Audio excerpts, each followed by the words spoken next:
Welcome to the Governance Roundtable of the Ostrom Workshop, where we work together to better understand and manage common challenges facing our communities and the world. I'm Scott Shackelford, the acting director of the Ostrom Workshop and the director of the Cybersecurity Internet Governance Program here at the Ostrom Workshop. This new series is designed to highlight the groundbreaking work being done by scholars affiliated with the workshop at Indiana University and beyond. The Ostrom Workshop, named for Elinor Ostrom, who won the Nobel Prize in Economics in 2009, and for her husband Vincent Ostrom, helped demonstrate the importance of building trust and community to sustainably manage shared resources. In so doing, they challenged the conventional wisdom of the time and helped usher in a new wave of research grounded in empirically verifiable fieldwork. Today we'll be talking to Professor Mike McGinnis, who came to Bloomington as a freshly minted PhD in political science from the University of Minnesota after completing a BS in mathematics from Ohio State. He served as chair of the political science department for 1 year, as director of graduate studies on 3 separate occasions from 1990 and in 2010, and in July 2016 began a 4-year term as associate dean at the College of Arts and Sciences. He was designated a senior research fellow in the Ostrom Workshop, then known as the Vincent and Elinor Ostrom Workshop in Political Theory and Policy Analysis, and served as co-director in 2009 and 2010, and as director from 2010 to 2012. We're also lucky to be joined by Professor Jimmy Walker, whose research focuses on the use of experimental methods in the investigation of individual and group behavior related to the provision of public goods and appropriation from common pool resources. His research has been published in a wide range of academic journals, including the Quarterly Journal of Economics, Journal of Public Economics, Economic Journal, just to name a few. So with that, let's go ahead and get started, guys. And I would like to start just with, some basic questions for both of you. First off, maybe we could begin with, how did you first meet Lynn? Maybe, Mike, you'd like to begin there? Yeah, I met her as a freshly minted PhD, like you said, and on a job interview here.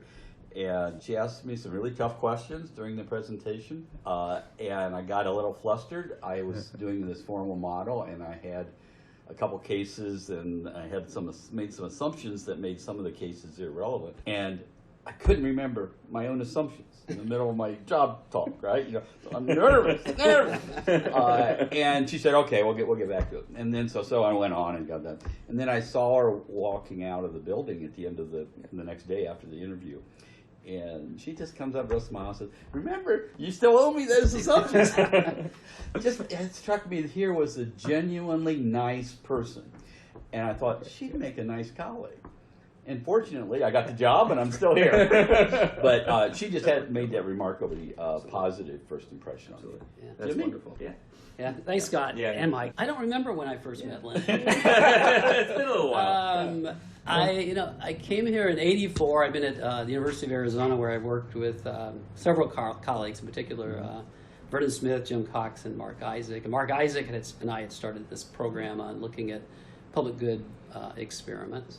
I suspect, one of my colleagues was Roy Gardner, and I suspect that Roy sort of let me know about the workshop. I didn't know about the workshop before I came, or at least I don't recall that I did. And in that process, I must have met Lynn. But what's vivid to me was a weekend. So it's probably I came here in '84. I'm saying 1985, maybe '86. Not quite sure.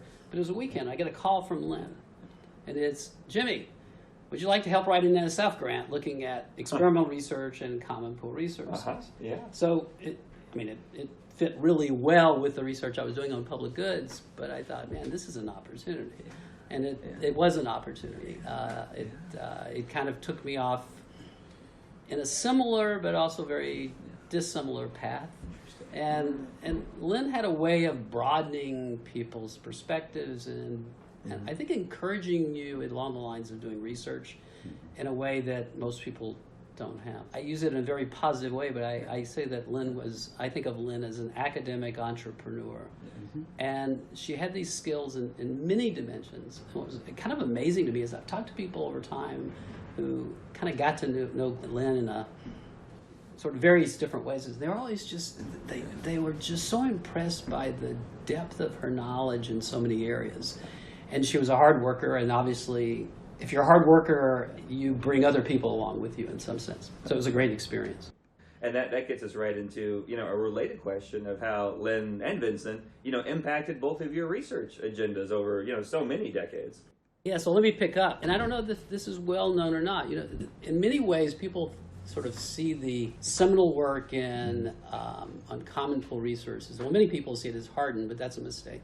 Early on, very early on, early 1950s, there's an article by Scott Gordon, Journal of Political Economy. And basically in that story, he lays out the story of overfishing. And he has seen these boats going out and he's saying, this cannot be efficient.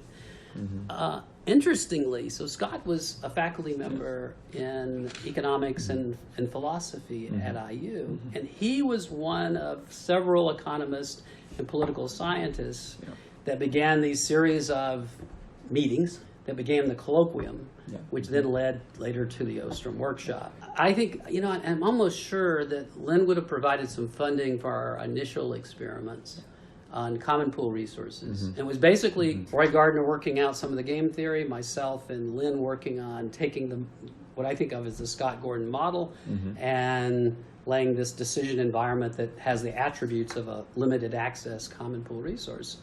And we started doing experiments, which then some of those results would have enabled us, so going back to the entrepreneurial idea, enabled us to write a much better NSF grant proposal than we would have otherwise, and it went from there. And so over the years, this research collaboration, most of it's on common pool resources, but then it gets into these issues of trust and reciprocity, coordination type games. Again, Lynn had very broad interests, and it shows up in the research she had. And yeah, what about you, Mike? Well, I'll follow up on the colloquium, because when I got here in my first job, I saw these weekly colloquiums were on. So those had already started at that point. Those had started. Interesting topics, and I'd go there quite frequently. Often didn't know anything about really the subject matter of it. But what impressed me was the tenor of the discussion in the colloquium. Lynn and Vincent were running it definitely at the time, and they always had a way of shaping the discussion in ways that would help the presenter do a better job of getting to the kind of research result they wanted, to do the research in the way they wanted. And in professional conferences, it's much more people asking, why didn't you do it this way? This is the way I do it. Why didn't you do it this way? And they were much more interested in what people were doing. And Vincent really stuck out in these conferences, there's colloquium back then, because anytime someone would use the word state, which is a pretty common term in politics and economics, he would say, well, now, what do you mean by state? I mean, you mean what part of the state do you mean? Do you mean the administration? Do you mean the legislature? And all this? And doing it on and on and on. And I've been trained in international relations, and the state, the nation state, that was our basic unit of analysis. So I go, okay, this guy's an interesting guy. So I'll go and talk to him and see what he's sort of approaching. And so he starts talking to me about it, and he suggests, okay, Mike, this is what you've got to read. I know you've got this training in how nation states interact and arms control, arms race, and stuff like that. You need to read this book by Harold Berman, Law and Revolution, on the Papal Revolution in 1095. Because it's the way, it talks about the way the Western civilization had these multiple legal systems operating at the same time. The church, the merchant law, local rules in cities. You had kings; they were playing a small part. Royal role. All this, you know, you got to understand politics as this complicated sort of thing. And also, there's this thing called the Holy Roman Empire. You really need to study, okay? Because it wasn't just a simple unified state. They had all kinds of different things, principalities, republics, all kinds of things. And the interesting thing was the emperor was elected. Okay, so you know, okay, wait a minute, this is getting kind of cool. And then there's this other book by a lawyer and an anthropologist called The Cheyenne Way, back from the 1940s. And it was about how Native American communities resolve conflicts among themselves without legal systems, without lawyers. And the resolutions all have ways of reinforcing the sense of community. So I'm hearing him say these sorts of stuff. And, you know, I teach courses on arms control and nuclear weapons and things like that. And I go, where is this guy coming from? Okay. So I said, but, you know, he convinced me. So I looked at all this stuff and talked to him a lot more. And each of those really helped me understand politics in a way that I hadn't understood in graduate school, because he had stepped back and made me look at these assumptions in different ways. And so I looked at policy much more broadly. And then as I got more involved with Lynn later on, particularly through administrative work, I was interested enough in this that I started doing some administrative work there among committees and stuff. And Lynn was really as Jimmy said, really an academic entrepreneur and really doing all the things needed to get a collaborative research program like this going forward. And I really got a better understanding of contemporary public policy and how to understand these things. And so it just got me more interested in policy, where I really kind of moved away from the standard international relations literature, because when I bring these other references in, these reviewers in that field were not going to go along with me. And ended up just sort of more at policy more generally, and seeing how the Ostrom's perspective could bring a new way of looking at that. And they really had, both of them really had a way of looking at things very differently from standard disciplinary categories. And I just found it very fascinating and very intriguing. So got more and more involved over the years. Yeah. Refreshing, right? Yeah. Very refreshing, yes. Yeah. And Lynn and Vincent both had so many important contributions over the years. But some were cited in particular in the Nobel Prize releases, and I'm wondering, but from your perspective, whether you agree with the work that was picked as becoming among her most important, or if there's other things that stand out to you in this really impressive agenda that multiplied over decades. And I'm wondering, Jimmy, do you have any perspectives on that, particularly from the economic side? Well, I think it was a good choice. Yeah, I think so. Yeah. But I think in some sense, I think what they recognized was the depth of this research program from a historical perspective. I mean, certainly, governing the commons, if you had to pick out one piece, is at the heart of that prize. And I don't think people who haven't read Governing the Commons or don't know Lynn's work well, I think they are often misinformed about the message that she was trying to get at. But I think it's also, the issue of common pool resources, the problems that come with inefficient use of resources, and then linking that to today's issues, was in a way something that she began very, very early as a graduate student, and trying to understand these complicated relationships that have to, in some sense, exist. Well, they do exist, and how do you get cooperation in these complicated relationships? So it was very much about, I think she was trying to do is do research that was at the ground level, trying to understand people's motives and how they get around some of these issues of trust and reciprocity, and how institutions do make a difference. Rules of those institutions make a difference.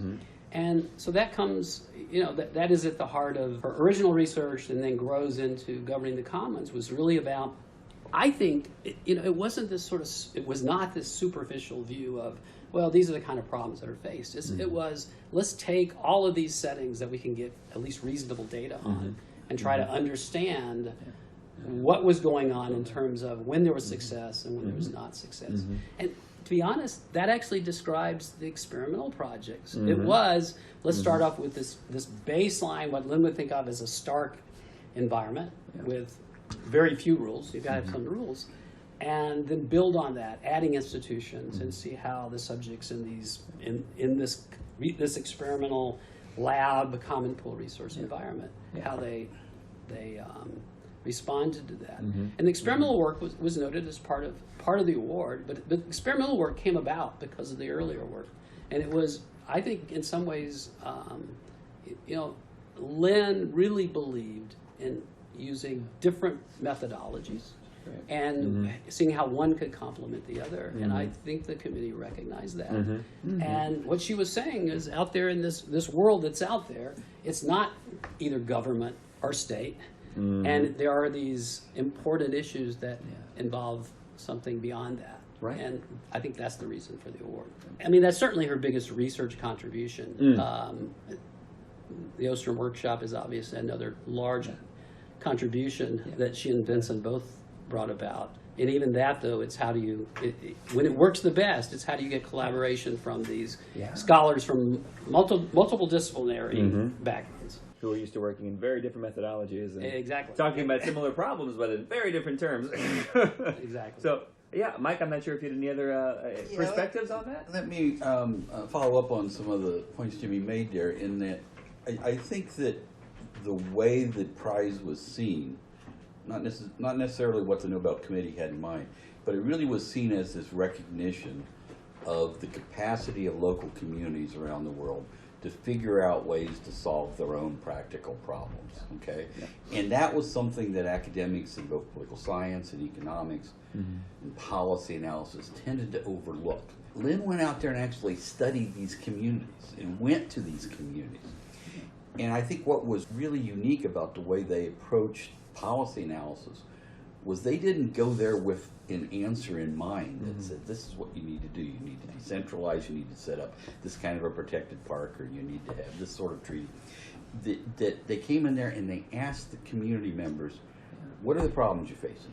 What do you think are causing those problems? What things have you done to try to redress that problem? What goals are you trying to implement? And then they would discuss with them and help them work their way through. Much the same way that they're come through in the colloquium, but how do you sort of do this? And so they came up emphasizing how, in Lynn's work in particular, how these local communities were able to govern themselves. And the problem is that message was so powerful. Governing the commons has just had an incredible effect in people in lots of different disciplines and in the general public. And there's a tendency to come out of that book thinking that Lynn is saying, you know, not just that there's more than states and markets out there, but we should downplay states and markets and focus on what the local communities are doing. And Lynn was very uncomfortable being interpreted that way. Yeah. She would frequently say, you know, she's not flying the flag of small is beautiful, which was a slogan back from the 60s. She very much knew that there were situations where some local communities could work themselves into really lousy situations and have local tyrannies of various kinds. So she was very concerned about that. But what was important was these different kinds of institutions all working together at different levels and working these out in these very complex kinds of systems. And that was really the general sort of approach.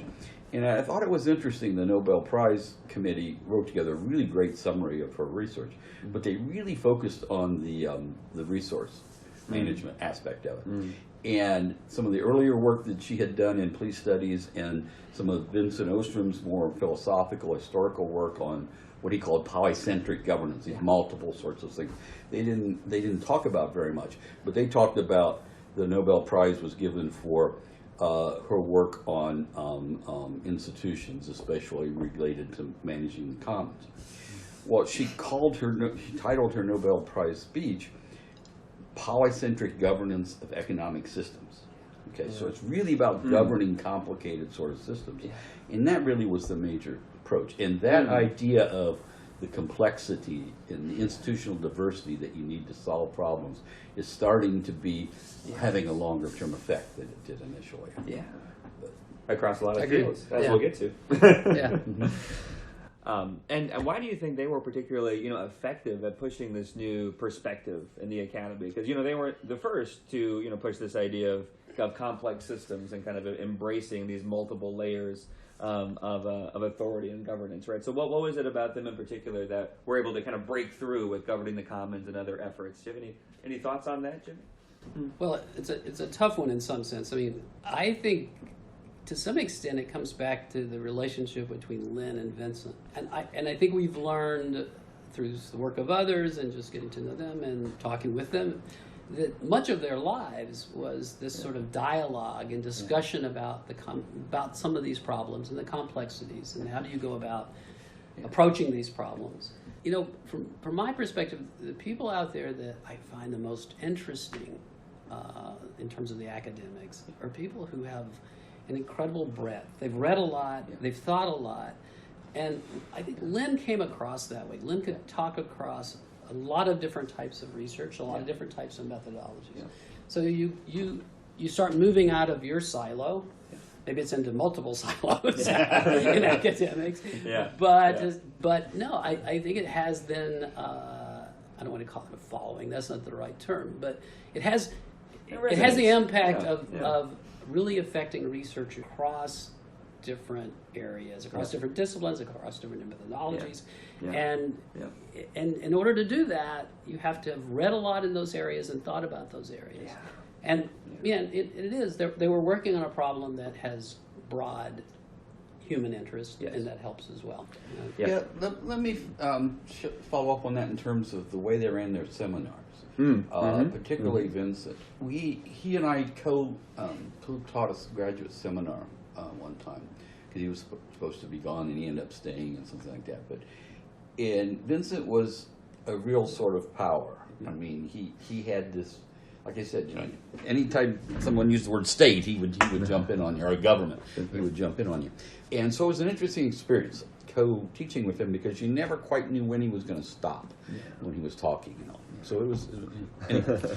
But he and I had a good relationship, but I didn't buy totally into everything he sort of had. Oh, sure. I mean, I still had my international relations background, still very more focused on conflict and difficulties that way, and how that could have some very negative sort of effects.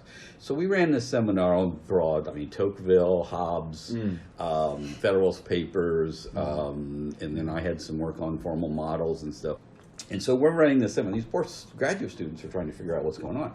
But after the seminar, we got evaluations from them, and most of the students said something to the effect that it was amazing how these two instructors, like they never agreed on anything, and yet they were very good-natured about the nature of the disagreements. And that they said, I guess this is the way science is supposed to happen, have these sort of interactions and things like that. I mean, there were even times I remember taking on Vincent's point of view, saying, if you really want to make that point, here would be the next point. It's sort of like a debating club. And Lynn actually, back in high school, that was the major thing she did in high school. She was in the debating club.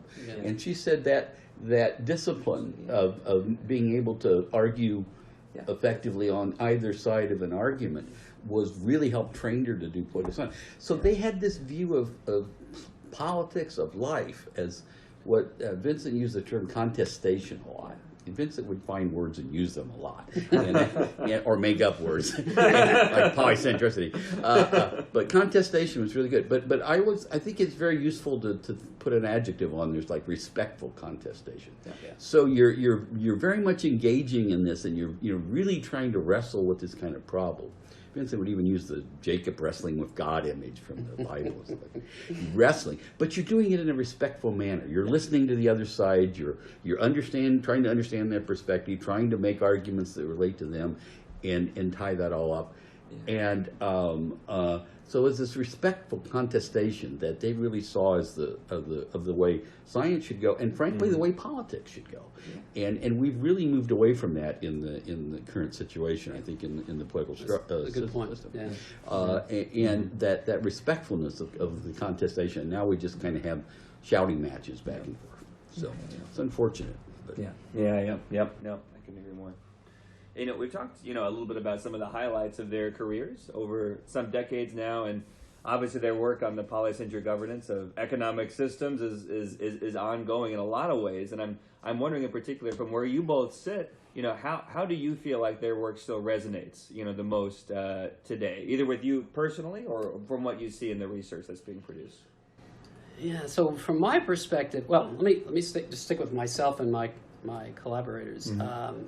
So late in Lynn's later years, she was always moving this focus forward, and I think it's because of this continuing to work with people from other disciplines. In the later years, she's sort of taken this approach of, well, we can't just think of this commons, we have to think of these linkages between commons. So this idea of sustainable ecological systems. And I think actually at first I thought, I don't know about all this, but I think it had a bigger effect than we might not have, at least I didn't really early originate, because it actually brings into focus this broader way in which individuals and communities are affecting each other and making you think about those things. And so in my particular case, one of the visiting scholars at the workshop some years ago at this point, Esther Blanco, Esther and I have been working on research on what could be thought of as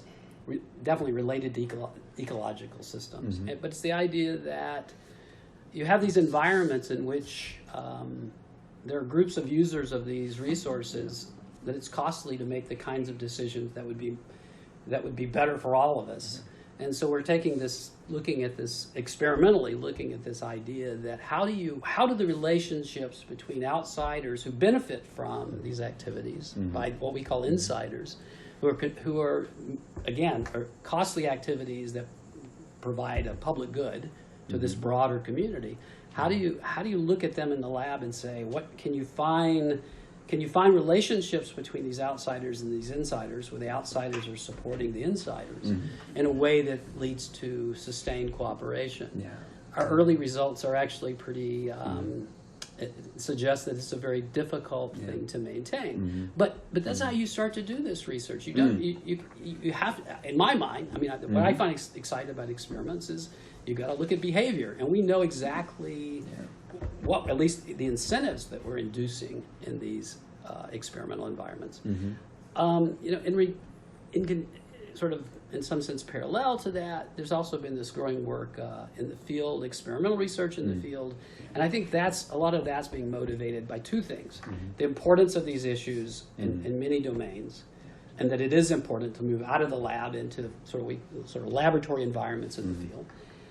But I think it's also it's having this effect that it is bringing in individuals from different disciplines. And I think that's one of the lasting effects. Is I just think there's this community of researchers out there that would not be talking across multidisciplinary or disciplinary boundaries without some of the work that started here in that sense and was promoted in that way. Absolutely. I think both Lynn and Vincent would have been very proud with that statement of what you think their contributions have been made, because they really were interested in breaking down barriers, and there were barriers. They're stronger now between different disciplines. When they were starting out, political science and economics, there was a lot more connection. The public choice tradition, Vincent was a big part in that, and so looking at this, but these barriers between disciplines or sub-disciplines have really grown up, and they really tried to communicate with that. I really like what Jimmy was talking there about the insider and outsider. We were talking before this started, and I hadn't heard about this research he's doing. It reminds me of some of the problems in trying to understand health policy in the United States. It's a very complicated system. There are some wonderful examples of very successful collective action that have been put together to solve certain kinds of medical problems or to provide good insurance to certain groups, but it's been done in a way that it leaves a lot of gaps and a lot of pieces kind of missing. And what I've been trying to do in my recent research is to try to understand, can we take this Ostrom perspective, this multidisciplinary perspective, this institutional diversity concept into healthcare, and understand the ways in which this system provides marketable goods, provides public goods that require some kind of regulation, or that generate these common goods or collective goods or whatever you want to have. And what I'm wrestling with these days is where do we go from here? We're in a situation now where when we talk health policy, you automatically trigger the partisan debates, the partisan divide between one side or the other. Health reform has become like this political football. But what it really is this very important set of very important and difficult practical problems, and we need different kinds of institutions. But is the system already so complex that by adding a few more pieces in there to fill in the gaps, are we just making it worse? Or do we need to sort of rip it all up and go back and set up a more simple kind of system? I want to believe the former, that there's a way to fix this without trying to implement some massive vision of a pure market or a pure universal healthcare sort of process. And I think that what the Ostroms have started is a conversation. I think Jimmy's right that in the socio-ecological system literature, that's really where a lot of that interdisciplinary discussion is going on. I don't see that as much in healthcare. I'd like to sort of help contribute to get that kind of discussion starting, but it's not clear to me where that's going to lead. But I think the mere fact that the discussion is starting, and this effort to break down interdisciplinary barriers is becoming much more common, or the research teams that are using multiple methods. I mean, that's kind of why you need research teams, because different researchers have different methods. Exactly. And it's very exciting, and we just had a group of a couple hundred scholars come back to the workshop. We meet every 5 years, workshop on the workshop. And there's an incredible amount of young people that I'd never seen before, and all these presentations on all these sorts of topics, and they're taking the Ostrom's ideas in so many different directions. It's just blockchain really, alone, right? and some of what Scott is doing in cybersecurity, that would not have been something that Vincent Ostrom would have been very comfortable What with. do you mean by with this concern about national security? It's like, what's a national? What's security? Yeah, absolutely. Absolutely. But boy, they'd be so excited. They'd be so proud to see where it's coming out. And you guys both hit on, the policy relevance, which isn't something we've talked about yet, but a lot of their work was and remains policy relevant in a many ongoing debates in healthcare and otherwise. Across the board. Yeah. Yeah, humans are incredibly complex individuals, incredibly complex groups. Yeah. And they were taking on some of the most fundamental questions of how do humans govern themselves and what helps to provide success. I think one of the last points I'd like to make is in terms of their unfinished business is the Ostroms really were thinking along these lines in terms of how do they make the Ostrom Workshop, which they never called the Ostrom Workshop, by the way.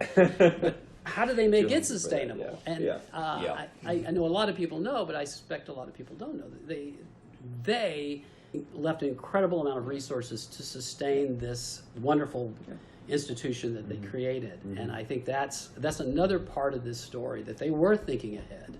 And all along, they were thinking ahead in the sense of people that they nurtured, we'll say, within the workshop community, in terms of promoting this willingness to talk across disciplines. And as Mike has brought up, how do you talk to others about their work? As actually, if you want to have these ongoing relationships, you have to create the conditions for those things. And as I have a book sitting in front of me called Trust and Reciprocity. It was a edited book volume that Lynn and I worked on and supported by the Russell Sage Foundation. It was part of a series by Russell Hardin, Karen Cook, and Margaret Levy. And it was, I think, again, this was a case where Lynn was reaching out to others in other communities and picking up on what they were doing and the importance of what they were doing and thinking about. It all comes back to how do you build these sustainable relationships. Yeah, and any thoughts as well, Mike, on kind of the unfinished business? I mean, we lost both of them too soon, but they were very, very active toward the very end of their careers. So, what do you think would have been accomplished, or what more what's kind of the baton that they've left to us to carry on? Yeah, as I'm sitting here thinking also as a former administrator in Indiana University, and I want to point out that Indiana University provided a very supportive environment for the kind of interdisciplinary work that they wanted to do back in the 70s. Yeah. Way before multidisciplinarity was cool. Yeah. All right. Yep. Yeah. And the administrators over the years have sort of saw a good thing when they saw it. Yeah. And they knew a good thing when they saw it, and provided her with various sorts of resources. And as Jimmy said, they were extraordinarily generous with the support and all that. And as a consequence of the hundreds of students that have come through and visiting scholars from all around the world that have come through, there's been kind of this sense of emergence of something called the Bloomington School of Political Economy or of institution. And it wasn't named that by someone here. It was someone who was comparing it to the public choice and the social choice traditions and things like that. And I think that that's something that survives. But one thing that became very clear to me at this WOW meeting, workshop on the workshop meeting, this year and the one 5 years ago, the next to last one was right after they had passed away, and I was really, Jimmy and I think were both kind of worried how that one would go. Yeah. It's been 2 years ago when he died, and it wasn't like a pall, like a funeral kind of thing. It was a celebration of all the things that are going on in the spirit both Lynn and Vincent were just there, and the conversations and the panels going on and the interactions. And so this Bloomington School has kind of gone global. And especially Lynn's work in the global climate change literature. Really, people are starting to look at this as not a problem that can be solved just at the global level. It needs to have local sorts. And all that needs to be worked out. So there's lots of unfinished business in there. Absolutely. But there's very much a sense in which this is very much a dynamic activity in working forward.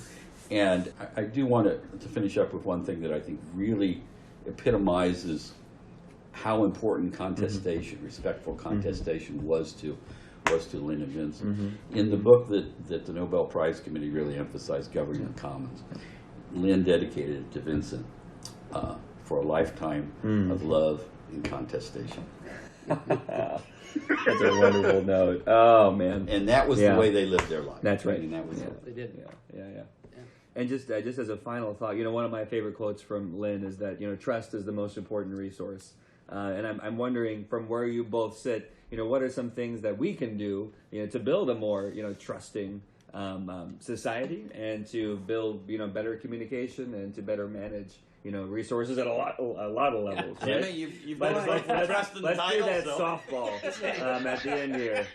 How do you develop very effective sanctioning systems? Yes, right. That's right. I think we're living in this strange world of politics. I think maybe I'm not enough of a historian to know if maybe this has been going on for centuries and centuries and centuries.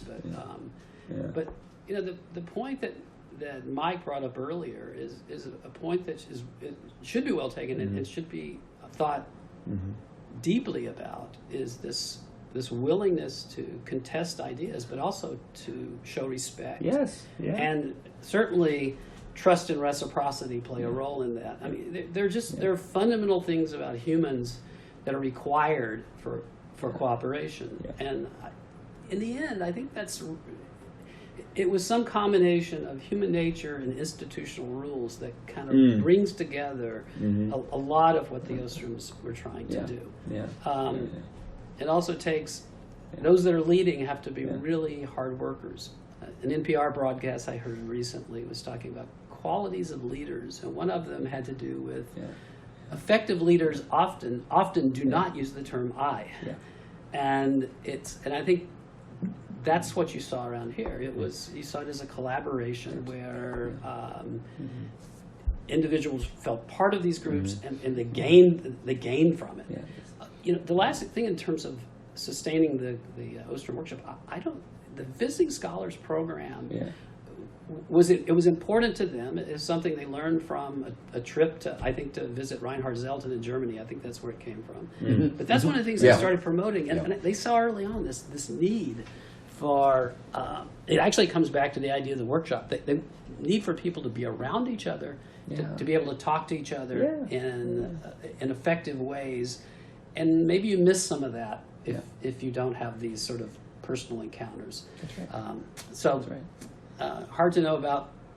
It's clear they both had this important impact on how we think about collaboration, and hopefully young researchers like yourself will come along who continue to build on that. I think this idea of this podcast is great because I think it will allow this broader group of people who have been affected by the Ostrom Workshop to dig in and add their input into these discussions.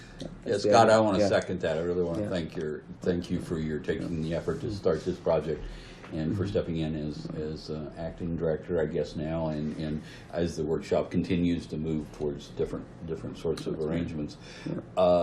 It's been just a wonderful experience being able to work with Lynn and Vincent and everyone else around the workshop, and I very much look forward to seeing it continue to prosper in future years, and to see what this broader community, members of this broader community, will generate in the future. And they really set, Lynn and Vincent really set an incredibly powerful example for all of us, and we just do what we can to live up to that.